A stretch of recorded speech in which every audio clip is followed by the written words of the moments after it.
দফায় দফায় অনেককে সুযোগ দিয়ে আপনারা দেখেছেন। এবার একটু ওই মানুষগুলাকে সুযোগ দেন যারা নিজেরা চাঁদাবাজি করে না, বরঞ্চ চাঁদাবাজদেরকে রুখে দেওয়ার জন্য শপথ নিয়েছে।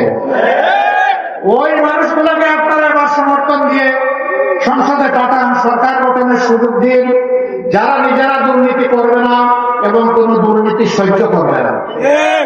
ওই মানুষগুলোকে আপনারা নির্বাচিত করুন, যারা মানুষকে সম্মান করতে জানে, যারা মানুষকে ভালোবাসতে জানে।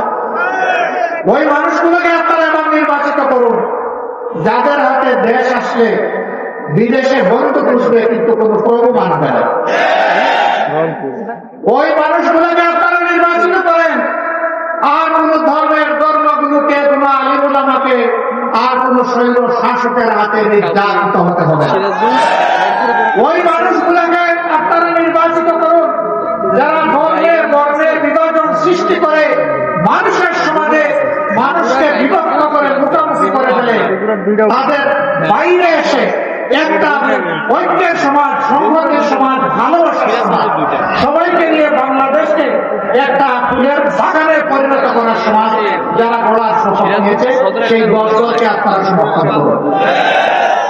প্রিয় দেশবাসী, যদি আমরা আল্লাহর মেহরবানিতে আপনাদের ভালোবাসায় নির্বাচিত হই, তাহলে আমরা কথা দিচ্ছি যে আমরা ইনশাআল্লাহ আমরা গোটা উত্তরবঙ্গকে বাংলাদেশের গৌরবের কৃষি রাজধানীতে পরিণত করব।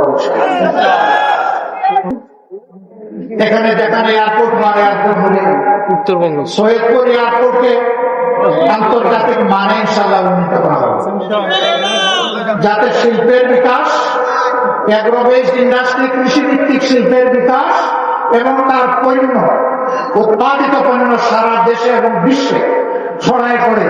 এই জন্য কমিউনিকেশন ব্যবস্থাকে উন্নত করা হবে। আমরা আর দেখতে চাই না বেকারত্বের কষ্ট বুকে চেপে এখানকার সন্তানেরা রাজধানী ঢাকায় গিয়ে গলিতে গলিতে কষ্ট করবে, ঘোরাঘুরি করবে, একটা চাকরি পাবে না। আমরা চাই তাদেরকে দক্ষ জনবল হিসাবে গড়ে তুলে উন্নত শিক্ষা এবং প্রশিক্ষণের মাধ্যমে প্রত্যেকটি ঘরকে এক একটা ইন্ডাস্ট্রিতে আমরা পরিণত করতে চাই।